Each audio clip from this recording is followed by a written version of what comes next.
TDP government ఉన్నప్పుడే మాన్యశ్రీ గౌరవ Shri Chandrababu Naidu sir అప్పుడే సివిల్, ఏఆర్, ఏపీఎస్పీ ఈ 3 విభాగాలకు కూడా అప్పుడే శాంక్షన్ చేయడం జరిగింది సార్.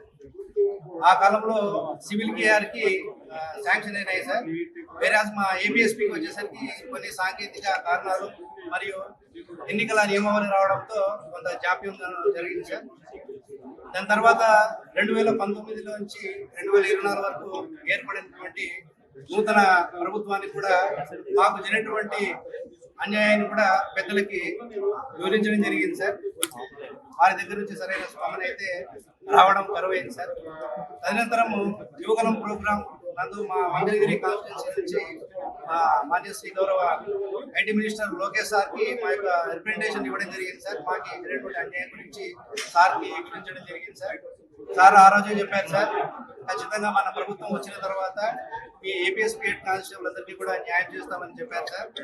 అన్న మాట నిలబెట్టుకొని 2024 మన కొత్త ప్రభుత్వం ఏర్పడిన తర్వాత మన హోమ్ మినిస్టర్ మేడం గారికి అలాగే నారా లోకేష్ సార్ గారికి ప్రజా దర్బార్ నందు కూడా మరొకసారి రిమైండ్ చేయడం జరిగింది సార్.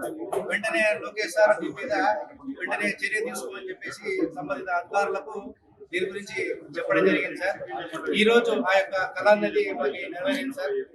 ఇందుకు మాకు అన్ని విధాల సహకరించినటువంటి మాన్యశ్రీ గౌరవ రాష్ట్ర ముఖ్యమంత్రి వర్యులు శ్రీ నారా చంద్రబాబు నాయుడు సార్కి, deputy CM Shri Pawan Kalyan sir గారికి, అలాగే హోమ్ మినిస్టర్ మేడం గారు శ్రీ అనితా మేడం గారికి, అలాగే IT minister Nara Lokesh sir గారికి, మా యొక్క పోలీసు అధికారులకి అందటువంటి పాస్ మా డీజీపీ హరీష్ కుమార్ గుప్తా సార్ గారికి, అలాగే additional DG law and order Madhusudan Reddy sir గారికి, మా యొక్క IG madam APSP battalions IG madam ఎవరైతే ఉన్నారో మాకు అన్ని విధాల ప్రతి ఒక్క విషయాన్ని కూడా ప్రతిదీ పరిశీలించి ప్రతి ఒక్క మూమెంట్ లో కూడా మాకు హెల్ప్ చేసినటువంటి మా ఏపీఎస్పీ బెటాలియన్స్ ఐజీపీ మేడం గారికి ఈ యొక్క ట్రస్ట్ తరఫున ప్రత్యేక ధన్యవాదాలు అయితే తెలుపుతున్నాం సార్.